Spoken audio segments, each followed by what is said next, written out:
Hello friends, आज मी तुमच्याबरोबर एक ब्युटी टिप शेअर करणार आहे। त्यासाठी मी इथे घेतलेला एव्हरेजचा नॅचरल एक्सा फ्लोटिंग वॉल्युएंट स्क्रब।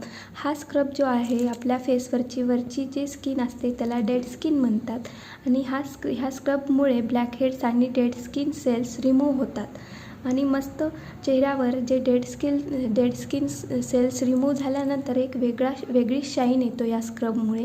आणि हे स्क्रब मी अशा पद्धतीने घेतलेला आणि फेसवर अप्लाय केलेला आणि ह्या स्क्रबला हलक्या हाताने पूर्ण फेसवर मसाज करा।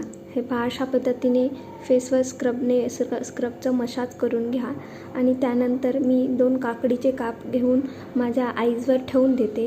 हे स्क्रब आणि हे काकडीचे काप हे 5 ते 10 मिनटासाठी लावून ठेवून द्यायचे फेसवर आणि त्यानंतर एक मऊ कापड घेऊन मी त्या कापडला ओलं करून घेऊन माझ्या फेसवरचं हे स्क्रबचं पॅक रिमूव्ह करत आहे। हे पहा, हे रिमूव्ह करताच माझ्या फेसवर कसली ग्लोईंग दिसते आणि स्किन किती शायनी दिसते तुम्ही पाहू शकता। हे पहा, ही टिप तुम्ही पण यूज करू शकता। हे स्क्रबचं पॅक फक्त 10 ते 12 मध्ये कोणत्याही शॉपवर मिळून जाईल। व्हिडिओ आवडला असेल तर लाईक करा, सबस्क्राईब करा, शेअर करा आणि कमेंटमध्ये नक्की सांगा माझी स्किन कशी दिसते आहे। भेटू नेक्स्ट व्हिडिओमध्ये। Bye bye.